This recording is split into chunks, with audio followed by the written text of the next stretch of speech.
ముఖ్యమంత్రి రామారావు గారే, పార్టీ అధ్యక్షుడు రామారావు గారు అన్నది నాదెండ్ల భాస్కరరావు గారు జీర్ణించుకోలేకపోయారు. రామోజీరావు గారితోనూ, చంద్రబాబు నాయుడు గారితోనూ, ఉపేంద్ర గారితోనూ ఆయనకి అస్సలు పొసికేది కాదు.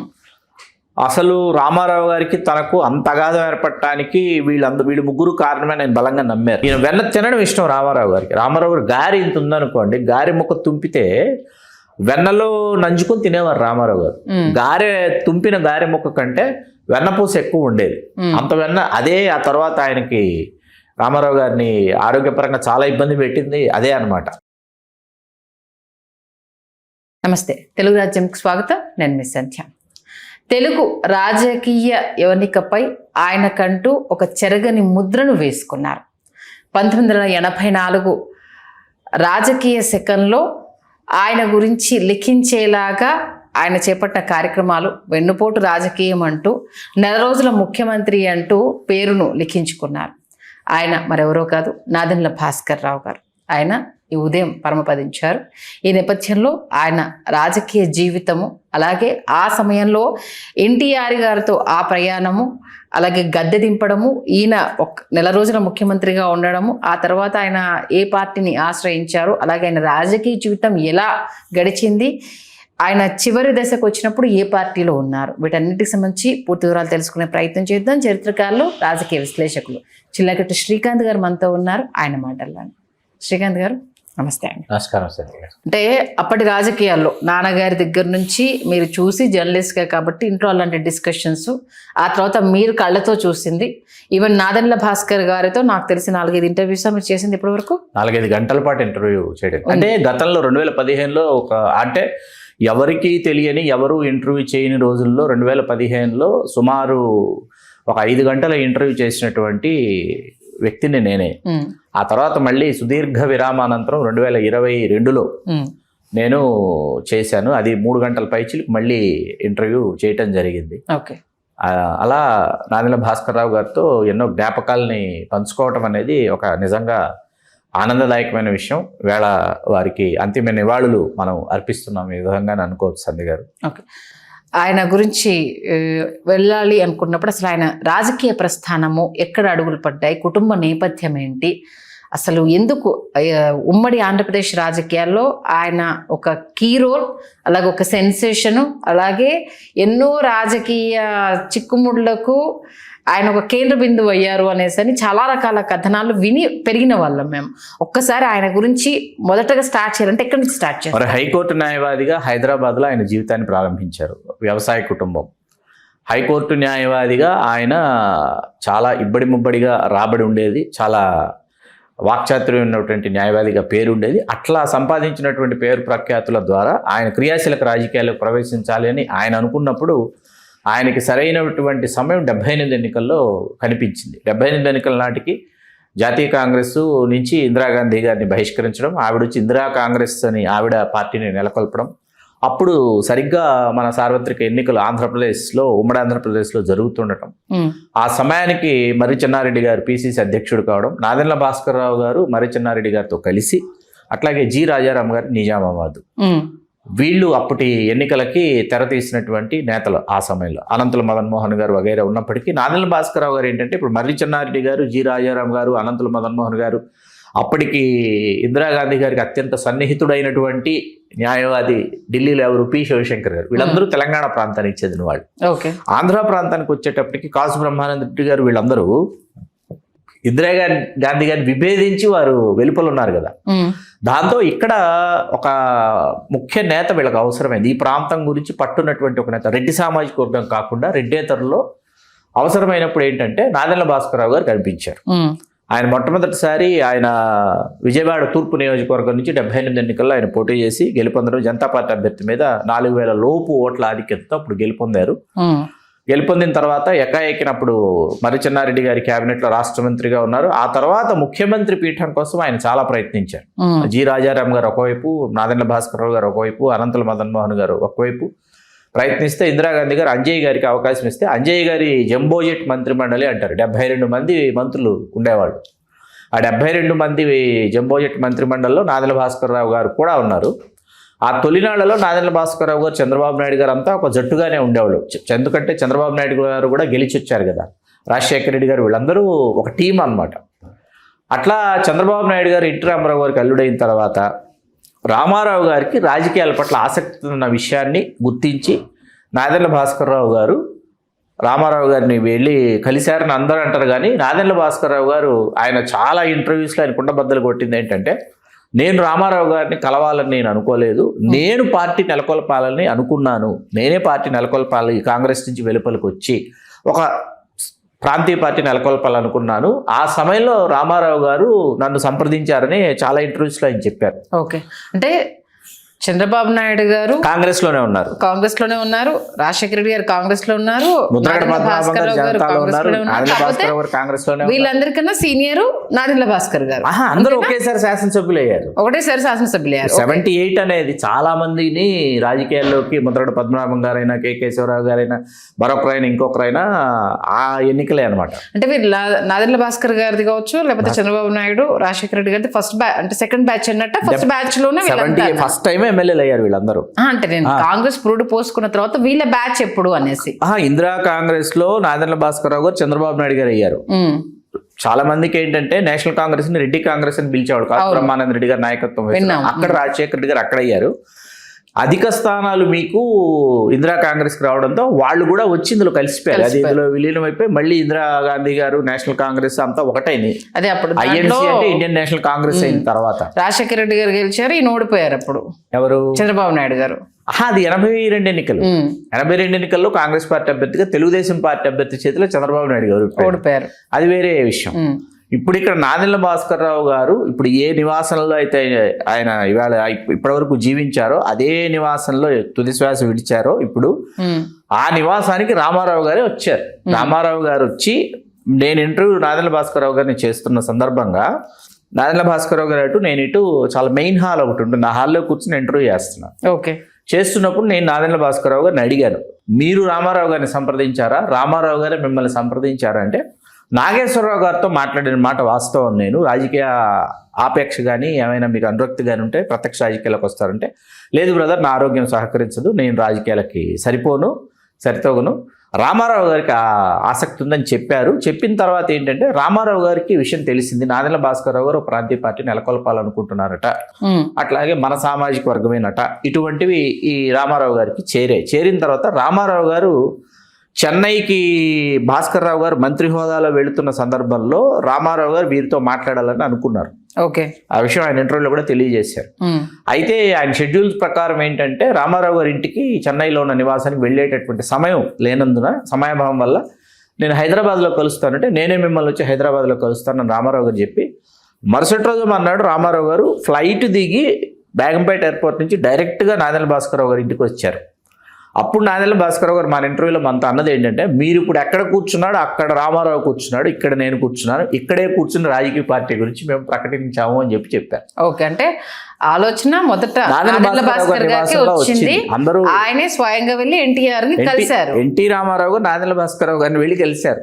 ఓకే, నాదెండ్ల భాస్కర్రావు గారు వెళ్ళి ఎన్టీ రామారావు గారిని కలవాల, ఎన్టీ రామారావు గారు నాదెండ్ల భాస్కర్రావు గారి నివాసానికి వెళ్ళి కలవటం, అక్కడ వాళ్ళు చర్చించుకోవటం, చర్చోపచర్చల అనంతరం రాజకీయ పార్టీని ఎక్కడ ప్రకటించాలని అనుకోవటం, ఎమ్మెల్యే క్వార్టర్స్కి ఎన్టీ రామారావు గారు వస్తానని చెప్పడం, ఎమ్మెల్యే క్వార్టర్స్లో ఉంటే అక్కడ ప్రకటిస్తే ఏమవుతుందంటే మొత్తం ఒక్కసారిగా రాష్ట్రంలో ఉన్న అన్ని ప్రాంతాల వాళ్ళకి రామారావు గారు రాజకీయ పార్టీ నెలకొల్పుతున్నారన్న విషయం తేటతెల్లం అవుతుందని చెప్పిన తర్వాత ఎమ్మెల్యే క్వార్టర్స్కి నాదెండ్ల భాస్కర్రావు గారు ఆ మరుసటి రోజు వెళ్ళి అక్కడికి రామారావు గారు వచ్చేలాగా ఆయన పకడ్బందీగా వ్యూహాన్ని అమలుపరిచి రామారావు గారు అక్కడికి వచ్చి అక్కడ రాజకీయ పార్టీ ప్రకటన చేస్తున్నట్టు, అది ఎన్టీఆర్ మహానాయకుడు సినిమాలో కూడా ఆ సన్నివేశం ఉంది, బాలకృష్ణ గారు దాన్ని చిత్రీకరించారు ఆ సన్నివేశాన్ని. అక్కడ వచ్చి ఆయన పార్టీ ప్రకటన చేయటం, చేసిన తర్వాత నంబర్ 1 నంబర్ 2 అనేటటువంటి హోదాలోనే ఇరువురు కొనసాగారు. రామోజీరావుకి గారికి నాదెండ్ల భాస్కర్రావు గారికి మొదటి నుంచి పొసికేది కాదండి. ఓకే, డే 1 నుంచి. అట్లాగే ఉపేంద్ర గారు మీకు ఢిల్లీ నుంచి ఆయన చాలా అత్యున్నతమైనటువంటి ఆఫీసర్ అనమాట, ఆయన రైల్వేస్లో చాలా పెద్ద పోస్ట్లో ఉన్నారు ఆయన. దానిని ఆల్మోస్ట్ విడిచిపెట్టి రామారావు గారితో చైతన్య రథంలో రామారావు గారితో కలిసి ప్రయాణించినటువంటి వాళ్ళల్లో, రాష్ట్ర వ్యాప్తంగా పర్యటించిన వాళ్ళలో ఉపేంద్ర గారి పాత్ర చాలా ముఖ్యమైన పాత్ర.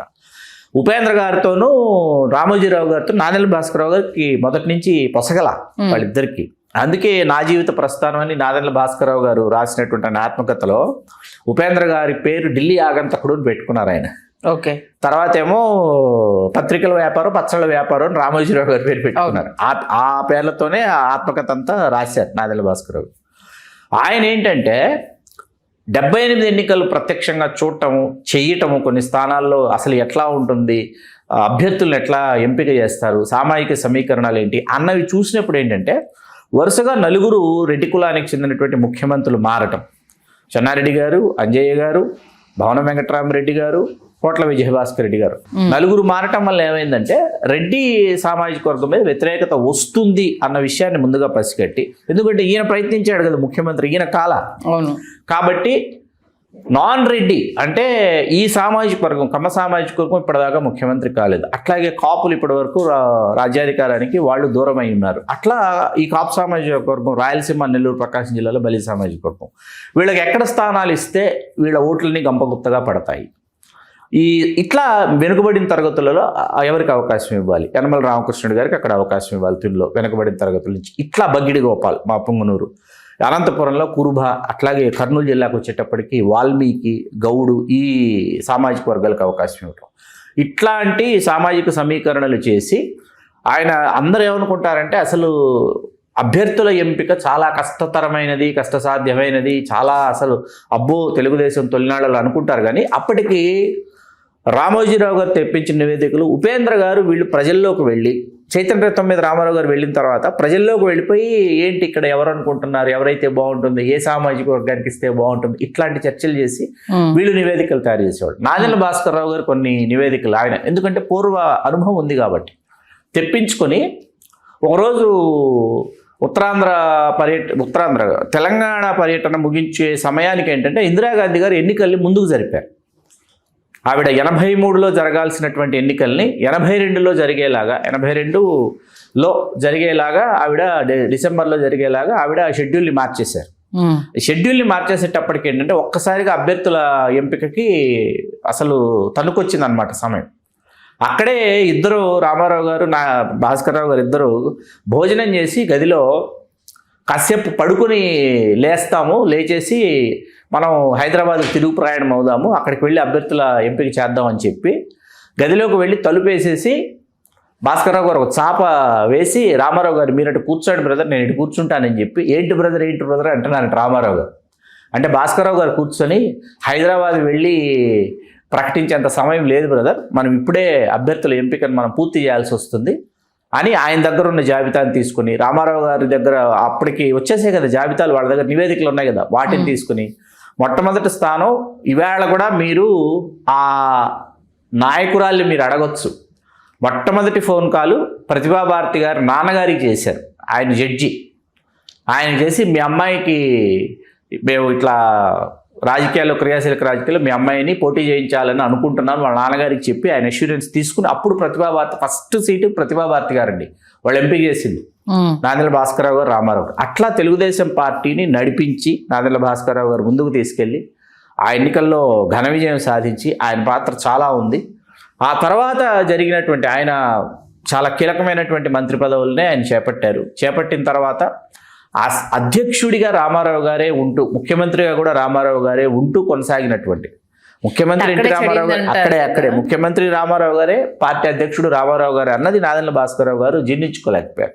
అంటే పార్టీ అధ్యక్షుడిగా తనకు అవకాశం ఇస్తాడు రామారావు గారిని అనుకున్నారు. అంటే ఏమైనా ప్రామిస్ చేశారా ఆయనకి, లేకపోతే అవును అనుకున్నారు. ముఖ్యమంత్రి అయిన తర్వాత అధ్యక్షుడిగా మీకే అవకాశం ఇస్తానని, మీరే ఉండాలి, మీరే నడిపించాలి, నాకు వ్యవహారాలు ఏమీ తెలీదు రామారావు గారు అన్నమాట కూడా వాస్తవమే. బయట మనకి వేళ తెలుగుదేశం వాళ్ళు ఏం చెప్పినా ఎన్ని చెప్పినా ఆ వేళ జరిగినటువంటి ఆ ప్రయాణంలో అవన్నీ వాస్తవాలే. ఎందుకంటే అది కాంగ్రెస్లో ఉన్నటువంటి ఒక సంప్రదాయం. ముఖ్యమంత్రి పిసిసి అధ్యక్షుడు ముఖ్యమంత్రి అయిపోయిన తర్వాత పిసిసి అధ్యక్ష పదవిని వదులుకొని అది మరొక నాయకుడికి అవకాశం ఇస్తారు. అటువంటి సంప్రదాయం ఇక్కడ ప్రవేశపెట్టాలని నాదెండ్ల భాస్కరరావు గారు అనుకున్నారు. అదే సంప్రదాయాన్ని అయితే రామారావు గారి అధ్యక్షుడు, రామారావు గారి ముఖ్యమంత్రి అవడం, అక్కడి నుంచి మొదట అక్కడే వాళ్ళిద్దరి మధ్య ప్రారంభమైంది. అయిన తర్వాత మీకు ఉపేంద్ర గారిని పోటీ చేయించాలి పశ్చిమ గోదావరి జిల్లా నుంచి అనుకున్నప్పుడు, మంత్రి పదవి ఇవ్వాలని, ఆయన పోటీ చేస్తే ఖచ్చితంగా మంత్రి అవుతారని అనుకున్నప్పుడు ఆయనకి పోటీ చేసే అవకాశం లేకుండా భాస్కరరావు గారు చేశారు. గారపాటి రామారావు గారు వేంకులు ఎవరైతే ఉన్నారో గారపాటి వాళ్ళు, సాంబశివరావు గారు ఆయన్ని పోటీ చేయించి ఆయన్ని గెలిపించి ఉపేంద్ర గారు పోటీ చేసే అవకాశం లేకుండా చేశారని ఉపేంద్ర గారు దూరం జరిగిన హిమాయత్ నగర్ నుంచి పోటీ చేసి ఓడిపోయారు ఉపేంద్ర గారు, అది వేరే విషయం. ఆ తర్వాత అక్కడ ఉప ఎన్నిక వస్తే ఈ 84 సంక్షోభానికి ముందే చంద్రబాబు నాయుడు గారు పార్టీలో చేరారు, అప్పటికి చేరిపోయిన తర్వాత ఇప్పుడు అధికార వికేంద్రీకరణ అనేది ఏంటంటే కుటుంబ సభ్యుల మీద. అప్పటికే డాక్టర్ దగ్గుబాటి వెంకటేశ్వరరావు గారు ఉన్నారు, ఆయన ప్రకాశం జిల్లా రాజకీయాలన్నీ తెలుగుదేశానికి సంబంధించి అటు గుంటూరు అనేటప్పటికి మళ్ళీ భాస్కర్ రావు గారు వస్తారు, కృష్ణ కూడా భాస్కర్ రావు గారే చూస్తున్నారు. ఇటువైపు వచ్చేటప్పటికి ఆ రాజకీయాలు ఆయన చూస్తున్నారు వెంకటేశ్వర గారు, డాక్టర్ వెంకటేశ్వర గారు. చంద్రబాబు నాయుడు గారు కూడా వచ్చేటప్పటికి ఏంటంటే నాదెళ్ల భాస్కర్ రావు గారు బాహాటంగానే బహిరంగంగానే రామారావు గారితో అనేవారు, కుటుంబ పార్టీ అంటున్నారు, కుటుంబ సభ్యుల పెత్తనం పెరిగిపోయింది అంటున్నారు, అందుకోసం కాదు కదా మనం పార్టీ పెట్టింది అని చెప్పి బెజవాడ పాపిరెడ్డి గారు ఆయన ఒకసారి నాదెళ్ల భాస్కరరావు గారితో అన్నారంట, కమ్మగా ఉందయ్యా మీకు అమ్మదేశం అన్నారంట. అనేటప్పటికీ నాదెళ్ల భాస్కరరావు గారికి చాలా చిరెత్తుకు వచ్చిందంట. ఆ విషయం కూడా రామారావు గారితో అన్నారట. అంతా మనమే అయ్యేటప్పటికీ ఇట్లా బయట వాళ్ళు మనల్ని అంటున్నారు, మనం అట్లా కనిపించకూడదు, మనం అనుకున్నది వేరు కదా, వెనుకబడిన తరగతులకు అవకాశాలు ఇవ్వాలి, వాళ్ళకి ఎక్కువ స్థానాలు ఇవ్వాలని. అక్కడి నుంచి భాస్కరరావు గారు ఏంటంటే ఏదో ఒకటి దెప్పి పొడిచేటటువంటి మాట, ఆయన నిర్మోహమాటంగా ముక్కుసూటితనం అన్నమాట. ఓకే, లౌక్యం ఉన్నప్పటికీ ఆయన అనుకున్న విధంగా మాట్లాడేస్తారు, కుండబద్దలు కొట్టేస్తారు. అక్కడి నుంచి ప్రారంభమైంది ఆ ముసలం. అక్కడి నుంచి మొదలయ్యి రామారావు గారు బైపాస్ సర్జరీకి వెళ్ళినప్పుడు ఆయన కుర్చీ ఎక్కాలన్న ఆలోచన, ఇందిరాగాంధీ గారు అక్కడి నుంచి అందించినటువంటి ఆశీస్సులు, గవర్నర్గా రామ్లాల్ గారు భాస్కర్రావు గారిని ముఖ్యమంత్రి చేయడానికి తీసుకున్నటువంటి నిర్ణయం, అవన్నీ నాదెళ్ల భాస్కర్రావు గారిని నెల రోజులు ముఖ్యమంత్రిని చేశాయి. నెల రోజుల్లో కూడా ఆయన చాలా కొన్ని ఫైల్స్ మాత్రం అద్భుతమైన ఫైల్స్ని ఆయన అసలు అద్భుతంగా వాటిని కొన్ని సమస్యల్ని పరిష్కరించారు, కొన్ని కొత్త అంశాలని తెర మీదకి తీసుకొచ్చారు. నెల రోజుల్లో ఇన్ని చేయగలరా అనేటటువంటిది ఒకసారి మనం దాని గురించి ఒకరోజు చర్చిద్దాం, వాటి గురించి. నెల రోజుల్లో అంటే 84 వెన్నుపోటు రాజకీయం నాదెళ్ల భాస్కర్ గారికి జీవితంలో చెరగని మచ్చ. ఎందుకంటే ఏంటిది సరే ఆలోచన ఎవరిదైనా సరే ఇద్దరు కలిసి ప్రయాణం చేసినప్పుడు దానికి సంబంధించి ఆయన లేని టైంలో ఈయన రాజకీయం నెరపి నెల రోజుల కోసమా ఆయన ముఖ్యమంత్రి పీఠం కోసం ఇంతలా ఆరాటపడింది అన్న ఒక అది నెల రోజులు గవర్నమెంట్ డిజాల్వ్ చేసి ఉంటానని అనుకున్నారు. కాంగ్రెస్ ఏది వాళ్ళ ఆశీస్సులతో వాళ్ళ బలం సరిపోలేదు, ఏది శాసనసభలో.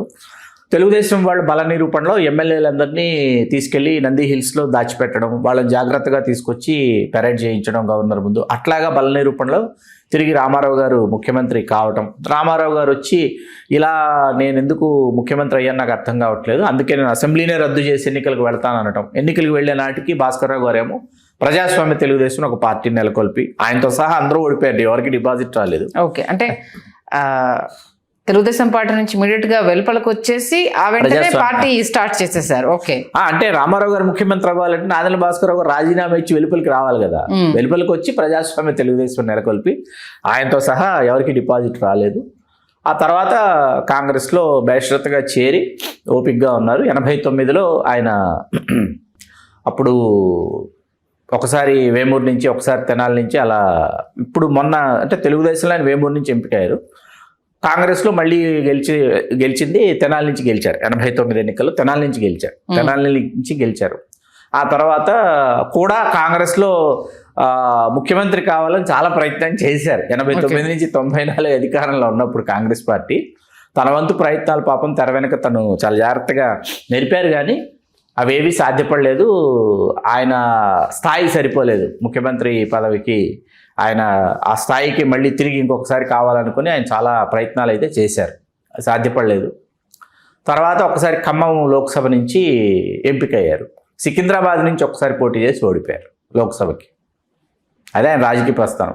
సుదీర్ఘ విరామానంతరం 2019 ఎన్నికల తర్వాత, అంటే తనయుడు జనసేన పార్టీలో మనోహర్ గారు ఉన్నప్పటికీ ఆయన కాంగ్రెస్లో డిప్యూటీ స్పీకర్ అయిన తర్వాత, ఆయన తర్వాత జనసేనలోకి వచ్చినప్పటికీ నాదెళ్ల భాస్కర్రావు గారు సుదీర్ఘ విరామానంతరం 2019 ఎన్నికల తర్వాత ఆయన తన 86-87 సంవత్సరాల వయసులో ఆయన భారతీయ జనతా పార్టీలో చేరారు. భాజపాలో చేరి కొంతకాలం అంటే గవర్నర్ లాంటిది ఏదైనా ఇస్తారేమో అని ఎదురు చూసినట్టున్నారు. అవేవి సాధ్యపడలేదు. విశ్రాంత జీవితం, అందరికీ ఇంటర్వ్యూలు ఇస్తూ అడిగిన వారికి లేదనకుండా ఇంటర్వ్యూలు ఇచ్చారు ఆయన. ఈ మధ్యకాలంలో అంటే కొంత కాంట్రవర్సీ అవుతున్నాయి అనేసి 2024 ఎన్నికల ముందు నుంచి 2024 ఎన్నికల ముందు నుంచి ఇంటర్వ్యూలు ఇవ్వడం మానేశారు. మనం ఒకసారి ఇంటర్వ్యూస్ తరచు చూస్తే అన్ని పాత ఇంటర్వ్యూసే కనిపిస్తాయి. నాదెళ్ల మనోహర్ గారు కట్టడి చేసినట్టున్నారు. ఎందుకంటే కూటమిలో ఉన్నారు కదా, చంద్రబాబు నాయుడు గారి గురించి చాలా విషయాలు మాట్లాడారు. కొన్ని వాటిలో చాలా అభ్యంతరకరమైనటువంటి అంశాలు చాలా ఉన్నాయి. వాటిలో ఒక్కసారి ఆయన అంటే పేల్చిన బాంబుల గురించి మాట్లాడాలి ఇంటర్వ్యూలు అంటే ఏమున్నాయి అంశాలు ఒకసారి మన తెలుగు రాజ్యం ప్రేక్షకుల కోసం. అంటే చంద్రబాబు నాయుడు గారు ఇందాక మనం మాట్లాడుకున్నట్టు రామోజీరావు గారితోనూ చంద్రబాబు నాయుడు గారితోనూ ఉపేంద్ర గారితోనూ ఆయనకి అస్సలు పొసికేది కాదు.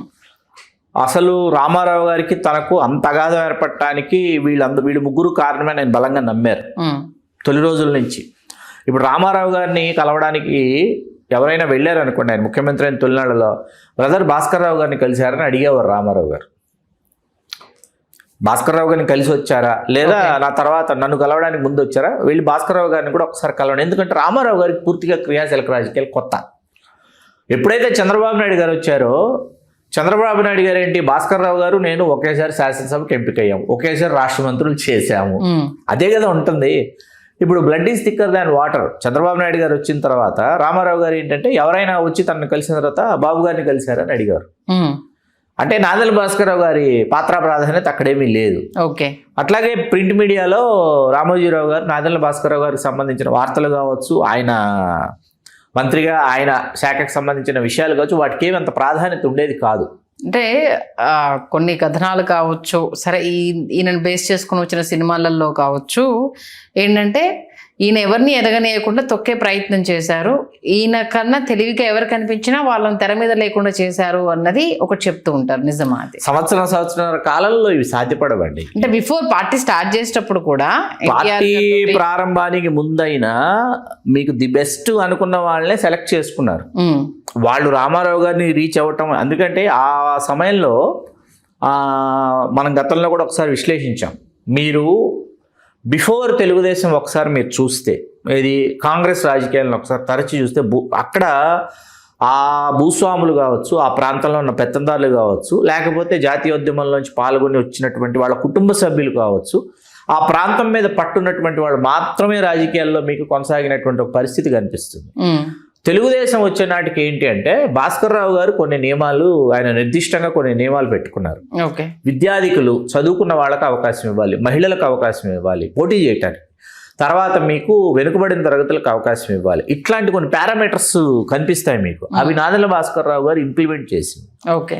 అంటే ఇంప్లిమెంటేషన్లో కొన్ని ఎన్టీఆర్ గారు డిస్కస్ చేయకుండా కొన్ని పథకాలను ఏకపక్షంగా ఆయన నిర్ణయం తీసుకొని అసలు ఆయనతో డిస్కస్ కూడా చేయలేదు. అవును, అది వాస్తవం అనేసి అని కూడా ఆయన చెప్పడం జరిగింది. రామారావు గారు ఏంటంటే ఆయన అహం బ్రహ్మస్మి అనమాట. ఆయన అనుకున్నది లేడికి లేచింది పరుగు అన్నట్టు, నేను మోనార్క్ని, నన్ను ఎవరు మోసం చేయలేరు అన్నట్టు ఉంటుంది రామారావు గారి విధానపరమైనటువంటి నిర్ణయాలు.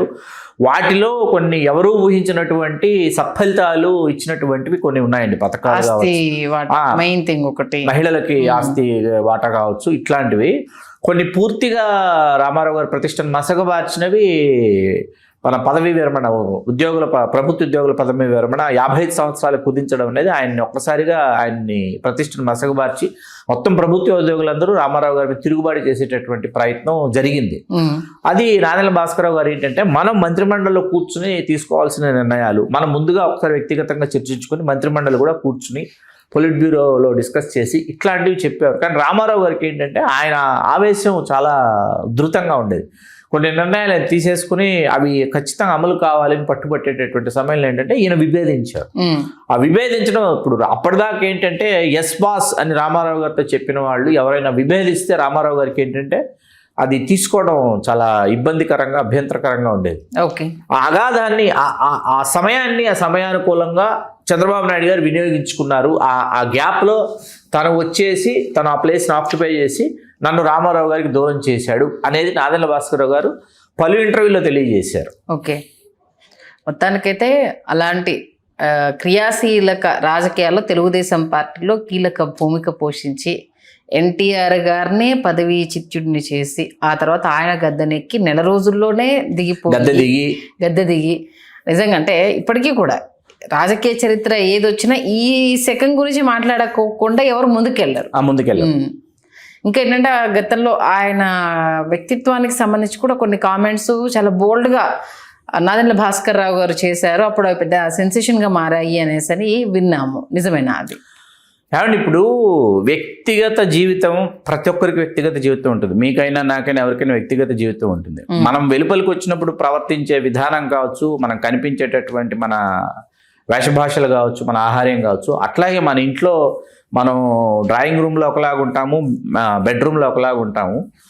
వాటి గురించి మాట్లాడుకుంటే వాటి గురించి మాట్లాడటం అనేది అంత సమంజసం కాదు, సబబు కాదు అని నాకు అనిపిస్తుంది. నాకు అనిపించింది. ఆయన నాతో మన ఇంటర్వ్యూలో కూడా ఆయన ఆ విధమైనటువంటి వ్యాఖ్యానాలు చేయబోతే నేను వాటిని చాలా సున్నితంగా వాటిని నేను పక్కకు తప్పించి నేను ఏదైతే నాకు కావాలి, ఎవరెవరికి ఏ స్థానాలు ఎట్లాగా ఆయన కేటాయించారు. మొన్నటికి మొన్న మనం బుచ్చయ్య చౌదరి గారి గురించి మనం చాలాసేపు చర్చ జరిగింది. అవును, బుచ్చయ్య చౌదరి గారి గురించి చెప్పకుండా, పేరు చెప్పకుండా నాదెండ్ల భాస్కర్ రావు, రామారావు గారికి వెన్నపూస చాలా ఇష్టం అండి. వెన్నపూస తినటం చాలా ఇష్టం.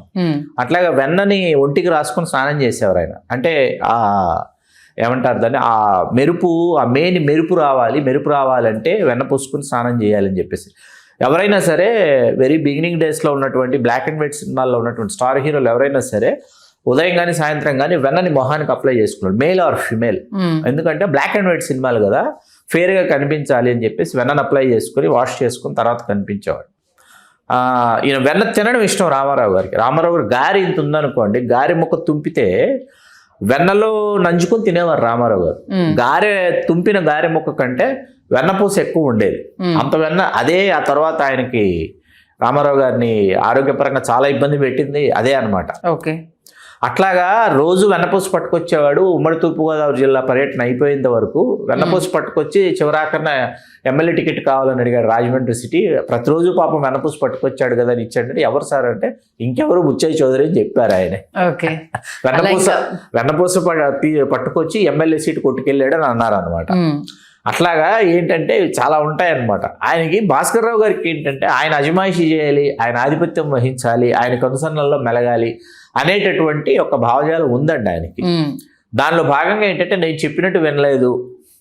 ఆయన విచిత్రమైన విషయం ఏంటంటే చాలామందికి ఇది తెలియదండి ఈ విషయం.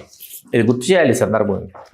ఆయన 84 ఆగస్టు సంక్షోభం అయిపోయి ఆయన ముఖ్యమంత్రి అయ్యి గద్దె దిగి చంద్రబాబు నాయుడు గారు మొత్తం పార్టీని, ఆయన కర్షక పరిషత్ చైర్మన్ అయ్యి చంద్రబాబు నాయుడు గారు పార్టీకి ప్రధాన కార్యదర్శి అంతా అయిన తర్వాత ఆ తర్వాత మీకు నాదెండ్ల భాస్కర్ రావు గారు ఆన్ ప్రింట్ కొన్ని ఇంటర్వ్యూస్ ఇచ్చేవాళ్ళు. ఎలక్ట్రానిక్ మీడియాలో కూడా తర్వాత చెప్పారు. ఆన్ ప్రింట్ కొన్ని ఇంటర్వ్యూస్ ఇచ్చారు. ఆన్ ప్రింట్ ఇచ్చిన ఇంటర్వ్యూస్లో ఏదో రోజు చంద్రబాబు నాయుడు ఎన్టీఆర్ పంప ముంచుతాడు, ఆ రోజు కోసం నేను ఎదురు చూస్తున్నా, నేను చేసింది వెన్నుపోటు అన్నారు కదా, చంద్రబాబు నాయుడు ఏ రోజు వెన్నుపోటు కాదు ముందుపోటు పొడుస్తాడు ముందే చెప్పారు నాదెండ్ల భాస్కర్ రావు గారు. ముందే ప్రిడిక్ట్ చేశాడు ఆయన. నేను అప్పుడు చేసింది వెన్నుపోటు అయితే ఇప్పుడు చేసింది ఏంటి ప్రజాస్వామ్య పరిరక్షణ అని దానికి పేరు పెట్టుకున్నారు, మరి ఇప్పుడు చేసింది ఏంటి ప్రజాస్వామ్య పరిరక్షణ వెన్నుపోట చెప్పండి అని చెప్పి ఒక ప్రెస్ మీట్ లాంటిది పెట్టాడు ఆయన. ప్రెస్ మీట్ లాంటిది పెట్టి మాట్లాడాడు భాస్కర్ రావు గారు. ఆయన ఆర్థిక మరియు రెవెన్యూ శాఖలు అవన్నీ చేసినప్పుడు తెలుగుదేశం పార్టీలో ఉన్నప్పుడు ఆయన మా కార్యాలయానికి కూడా మదనపల్లికి రావటం, ఆ రోజు ఆయనకి మా నాన్నగారు అట్లాగే స్థానిక శాసనసభ్యులు పార్టీకి చెందిన వాళ్ళు వెళ్ళి పూర్ణకుంభ స్వాగతం ఇచ్చి ఆయన పార్టీ కార్యాలయం మీద తీసుకురావడం అవన్నీ కూడా నాకు ఇంకా గుర్తు వస్తున్నాయి. సరే, అది నా చిన్నతనం అయితే చిన్నతనంలో చూసినటువంటి ఆ గుర్తులు కాసేపు పక్కన పెడితే, మరీ ముఖ్యంగా వెరీ బిగినింగ్ పార్టీ తెలుగుదేశం అని చెప్పి అనౌన్స్ చేసిన తర్వాత మదనపల్లిలో జరిగినటువంటి ఒక సమావేశంలో రామారావు గారు, భాస్కర్ రావు గారు మొదటిసారి వాళ్ళని చూసే అవకాశం కలగటం, వాళ్ళ ఉపన్యాసాలు వినే అవకాశం కలగటం, అవన్నీ ఇవాళకి ఒక ఫోటోగ్రాఫ్ రామారావు గారు, భాస్కర్ రావు గారు, మా నాన్నగారు ముగ్గురే ఉంటారు ఒక ఫోటోగ్రాఫ్. ఇవాళకి ఆ ఫోటో ఉంది. అట్లాగా అది నాకు చాలా మధురమైన జ్ఞాపకం ఆ ఫోటోగ్రాఫ్. ఆ తర్వాత ఆయన వచ్చి 2 వెలకట్లేని ఇంటర్వ్యూలు చేసి ఆ వాటిలో ఒక ఇంటర్వ్యూ ఇవాళకి వైరల్ అవుతూనే ఉంది. ఆ ఇంటర్వ్యూ ఎక్కడో చోట ఆ ఇంటర్వ్యూ కనిపిస్తూనే ఉంటుంది. రీసెంట్ గా కూడా మనం ఒక టీ స్టాల్ కి వెళ్ళినప్పుడు కూడా ఒకరు అడిగారు సార్ మీరు నాదెండ్ల భాస్కర్ గారిని ఇంటర్వ్యూ చేశారు కదా సార్, చూశాను అనేసి అని కూడా ఒకరు అడిగారు. చాలా గుర్తింపు తీసుకొచ్చిన ఇంటర్వ్యూ భాస్కర్ రావు గారు. ఇవాళ వారి ఆత్మకు శాంతి కలగాలని మనస్ఫూర్తిగా మనం కోరుకుంటున్నాం సంధ్య గారు. నిజంగా రాజకీయ శకంలో మరొక వృద్ధుడు నేల కొరగడం. ఆయన ఆధ్యాత్మికవేత్త అనే విషయం చాలా మందికి తెలియదండి. ఓకే. ఆయన చాలా ఆధ్యాత్మిక ప్రయాణం చేశారు. బట్ ఆయన ఎక్కువ పొలిటికల్ పంచులు ఇవి తెలుసు ఇవే కానీ ఉండేవి కాబట్టి ఆధ్యాత్మిక ప్రయాణం చేశారు, ఆధ్యాత్మిక రచనలు చేశారు. బెంగళూరులో జ్ఞాన చక్రవర్తి వెల్లలూరు సత్యనారాయణ స్వామి అని ఒక మహా పండితుడు ఉండేవాడు. ఆయన తరచూ కలవడానికి బెంగళూరు వచ్చేవారు. ఆయన ఇక్కడికి హైదరాబాద్కి వచ్చి భాస్కర్రావు గారిని కలవడానికి ఆయన అబిడ్స్లో తాజ్మహల్ హోటల్లో ఆయన విడిది చేసేవారు. ఆధ్యాత్మికవేత్తలన్నా జ్యోతిష్యులన్నా చాలా ప్రగాఢమైన విశ్వాసం భాస్కర్రావు గారికి. ఆ కోణం ఎవరికి తెలియదు. ఓకే. అది సందర్భంగా ఆయన ఆత్మకు శాంతి కలగాలని కోరుకుంటూ, నిజంగా ఒకప్పుడు కేంద్ర బిందువుగా ఉన్న ఒక శకం ఇప్పుడు ముగిసిపోయింది. ఇప్పుడు జీవించి ఉన్న ముఖ్యమంత్రులు ఎవరు అంటే మనం చంద్రబాబు నాయుడు గారు, కిరణ్ కుమార్ రెడ్డి గారు, జగన్మోహన్ రెడ్డి గారు మనం ఇప్పుడు లెక్క వేసుకునేటటువంటి పరిస్థితి. సీనియర్స్ లో లాస్ట్ మ్యాన్. అది లాస్ట్ మ్యాన్. ఆయన ఆత్మకు శాంతి చేకూరాలని మనస్ఫూర్తిగా కోరుకుంటూ ఆయన గురించి అనేక విషయాలు తెలియజేశారు. ధన్యవాదాలు శ్రీకాంత్. ధన్యవాదాలు సంధ్య గారు. హలో, తెలుగు రాజ్యం ఛానల్ చూస్తున్నారా? సామాజిక, రాజకీయ, జీవన చిత్రణే తెలుగు రాజ్యం. అతిశయోక్తులు, అసత్యాలు ఉండవు. రాజకీయ కోణం కాదు, ప్రజా కోణమే కొలబద్ద. తెలుగు రాజ్యం వీక్షణ మీ ఉత్తమ అభిరుచికి నిదర్శనం.